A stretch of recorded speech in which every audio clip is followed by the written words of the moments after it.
동해중학교에서 사회를 가르치고 있는 김영희라고 합니다. 이제 거꾸로 수업이 플립트 러닝이라고 해서 교사가 끌고 가던 주도하던 수업을 학생이 배움으로 채운다, 뒤집어서 거꾸로 이런 의미로 저는 받아들였고 그렇게 수업을 디자인해서 하고 있어요. 이제 쉽게 말하면 좀 더 많은 부분을 학생 활동으로 다 채운다고 보시면 돼요. 강의를 완전히 덜어내고 45분을 다 활동으로 채우는 수업, 학생 활동 중심 수업이라고 생각하시면 될 것 같아요. 인간의 거주가 불리한 지역으로 이제 분류가 되는 극한 지역의 생활이란 단원 안에 3개의 단원이 있는데 그 3개의 단원을 지금 묶어가지고 전체적으로 한번 개괄적으로 훑어보는 이런 수업을 디자인해서 오늘 한 겁니다. 제가 지금 디딤 영상으로 제가 직접 강의를 짧게 5분, 10분 강의를 한 내용도 이제 지금 밴드에 공유가 돼서 아이들이 그거 노트 정리도 다 한 상황이긴 한데 교과서를 찬찬히 읽어보고 제가 강의하진 않았지만 교과서 진도 나가는 그 순서에 비해서는 디딤 영상으로는 이만큼 지금 개관을 다 한 상황이고 그게 어느 정도 되어 있기 때문에 지금 교과서 지금 해당되는 단원에 제 강의가 전혀 없이도 협력 토론이나 스스로 문제를 해결할 수 있는 이런 활동지를 지금 하고 있는 중입니다. 책만 빨리 1분간 훑어보는 시간만 줄게요. 자, 오늘 해야 될 활동지를 잠시 후에 나눠주겠습니다. 1분간 한 번만 더 책을 빠르게 쭉 훑는 시간을 줄게. 시작. 책을 읽어서 알 수 있는 내용을 굳이 제가 시간을 내서 강의를 할 필요는 없다라는 게 제 이제 소신이고요. 그럴 시간이면 차라리 그걸 제 강의로 알게 하기보다는 스스로 활동을 해서 알아내게 하는 방식을 이제 취하는 게 그게 이제 거꾸로 교실 수업인 거죠. 책도 보지 말고 아무 말도 하면 안 됩니다. 1분간 시작.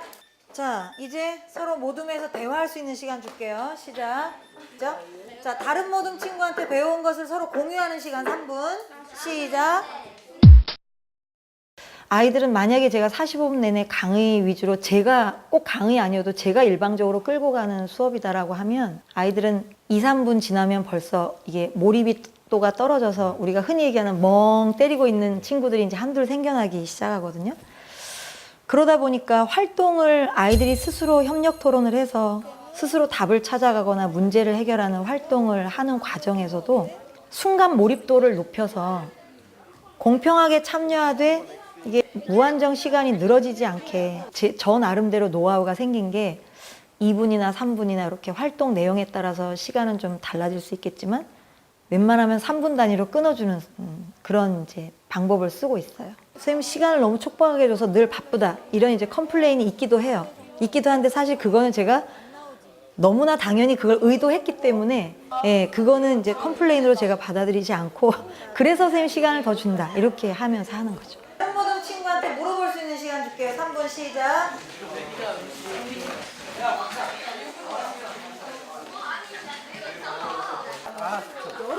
말 안 들으면 배경.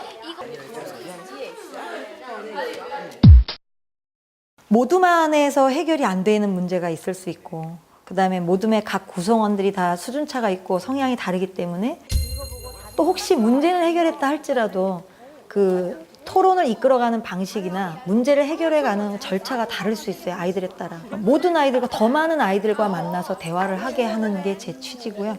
도리어 다른 모둠과 토론하는 과정에서 문제 해결 방법이 달라질 수도 있고 미처 생각 못했던 부분을 공부해 올 수도 있고 여러 가지 면에서 효과적이기 때문에 이제 꼭 그렇게 하고 있어요. 4명, 3명이 다 머리를 맞대서 자기네가 갖고 있는 모든 지식과 노하우를 끌어내서 몰입해서 그거에 정말 딴 생각 하나도 안 하고 그거에 몰입하게 하기 위한 이제 방식으로 가급적 교사가 개입하지 않는 게 이제 그 몰입도를 높이는 방법인 것 같아요. 선생님이 힌트를 너무 많이 주게 되면 아무래도 거기서 이제 심심해지는 상황이 생겨서 그러면 또 딴짓하는 이제 좀 몰입도 떨어지는 경우가 생기고 11번까지 육모둠이 이야기할 수 있는 기회를 줄게요. 혹시 자 이제부터 잘 들어야 돼. 귀 쫑긋 세우고 만약에 답이 우리 모둠하고 다르다 그러면 스톱을 외치죠. 자 스톱 몇 번? 8번. 자 1모둠, 2모둠, 3, 4, 5모둠 다 스톱이에요 지금? 네. 이 문장이 오죠?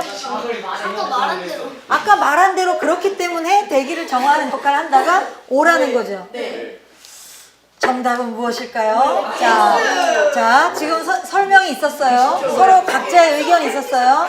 자, 정답은 최종적으로 선생님이 알려줄 건데 다시 의논하세요. 답은 둘 중에 하나예요. O 아니면 X. O 아니면 X. 정답은 선생님이 최종적으로 나중에 공개합니다. 문제를 해결하는 그 활동지의 내용에 따라서 제가 이제 아이들이 이렇게 안타까워할 정도로 더 몰입하게 하는 그런 다양한 이제 그때그때 분위기에 따라서 이렇게 하고 있는데, 끝까지 궁금하게 만드는 거. 예, 아이들한테 이걸까 저걸까 최대한 많이 고민하게 하는 이제 그런 방식으로 제가 대화를 좀 유도하는 편이고요. OX로 끝나지 않고 이제 그 다음 단계로 뭔가 아이들이 흥미롭게 몰입할 수 있는 뭔가가 하나씩 게임식의 무언가를 조금씩 가미를 하는 거예요. 예를 들면 네모로직의 어떤 캐릭터 같은 거를 4분할해서 나눠주고 각자 자기가 칠을 해서 합치면 어떤 캐릭터가 나오게. 그러면 그냥 OX를 다 풀어서 정답이 뭔지 알고 정리를 하고 끝내면 그거로 끝날 것인데, 저는 끝까지 답을 알려주지 않은 상태에서 아이들이 이쪽 친구와 토론하고 이 친구와 토론하고 다른 모든 가서 토론하고 그래도 모르겠으면 책을 찾을 기회를 최단시간 주고 해서 자기네 딴에 과연 우리가 다 맞았을까, 뭐가 하나 틀렸을까 궁금하게 막 궁금해 미치게끔 만든 다음에 그 그림판을 나눠주고 캐릭터가 온전히 나오면 다 맞은 거고 어디가 틀리면 틀린 거 이렇게 찾아내게 하는 거죠. 그런 거 장치가 하나 들어가는 것과 들어가지 않는 거는 좀 수업 몰입도나 참여도 면에 있어서 차이가 있는 것 같고, 그런 수업을 아이들이 했을 때 다음 시간에 또 들어가면 아이들이 오늘은 선생님이 무슨 거리를 가져왔을까 오늘은 또 뭘 하게 될까 이렇게 좀 기다리고 궁금해하는 수업, 그런 수업이 계속 이렇게 연속적으로 계속되고 아이들과 그런 소통이 아이들 간에도 소통이 되고 선생님과 학생들도 그런 소통이 계속 이루어지고 그런 관계가 유지되면 선생님과 학생이 모두 행복한 수업이 되지 않을까. 그런 수업들이 모이고 모여서 아이들은 배움과 성장이 있고 교사도 교사로서 성장하고 그러면 1년이 행복할 것 같아요. 일단 뭐 사회가 좀 어렵게 느끼긴 하잖아요, 다른 친구들이. 근데 뭐 다른 친구들이랑 협력하다 보니까 뭐 어려운 것도 쉽게 할 수 있는 것 같고, 활동 위주로 하다 보니까 주식보다 좀 여러모로 이해가 잘 가고 그런 것 같아요. 확실히 모든 활동이다 보니까 제가 모르는 정보를 더 애들한테 물어보면서 많이 알 수 있고, 정확하지 않았던 정보를 제가 아는 거에서 다른 애들한테 도움받고 다 정리하고, 그래서 좀 더 쉽게 외우고 익힐 수 있는 것 같아요. 그냥 일방적으로 선생님이 뭐 칠판에 쓰고 우리들이 베껴 쓰고 그런 수업은 안 하고 모둠 활동 주로 하면서 애들이랑 소통하면서 하는 게 더 이해가 잘 되고 재밌어요. 선생님들이 이제 힘들어 하시는 부분이 디딤 영상을 찍는 게 부담스럽다라고 많이 하세요. 이제 저희가 이제 이름하여 디딤 영상이라고 부르는 그 영상은 하나의 방편이지 그게 목적은 아니거든요. 수업의 가장 근본적인 취지와 목적은 아이들의 배움을 이끌어내는 학생 참여형 수업을 하자라는 거고, 어떻게 보면 거꾸로 교실 수업이라고 우리가 지금 흔히 말하는 그거는 다른 여러 가지 뭐 토론 수업이다 뭐 이런 게 다 이미 다 이 안에 다 담을 수 있는 어떻게 보면 포맷의 전환이에요. 수업 기법의 하나라기보다는 틀의 전환이거든요. 패러다임의 전환. 그러면 선생님의 자리를 완전히 덜어내고 45분 내내 학생의 활동으로 채운다라고 하면 그 안에 토의 토론도 시킬 수 있고 하브루타도 할 수 있고 다 할 수 있는 거예요. 그렇게 틀을 바꾸지 않으면 그걸 한정된 시간에 담아내기가 어려운 거죠. 그래서 그런 거꾸로 교실 이코르 학생 배움이 일어나는 학생 활동 중심 수업이다. 이렇게 어느 정도 정의를 내려도 상관이 없을 것 같거든요.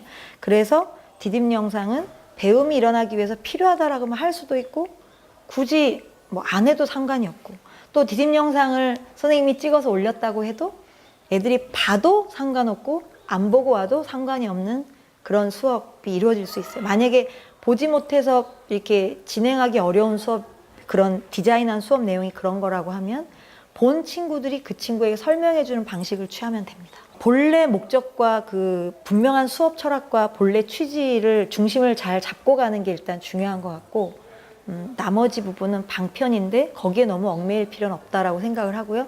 그리고 내가 수업의 형태를 좀 패러다임을 미래 교육이 지향하는 방향으로 패러다임을 바꿔야 되겠다라고 하는 의지가 있으면 방법은 얼마든지 나온다고 생각해요. 그리고 이런 것들이 좀 덜 시행착오를 거치고 좀 잘 이렇게 포기하지 않고 계속 가려면 동료 선생님들과 소통하는 게 가장 중요하다고 생각합니다.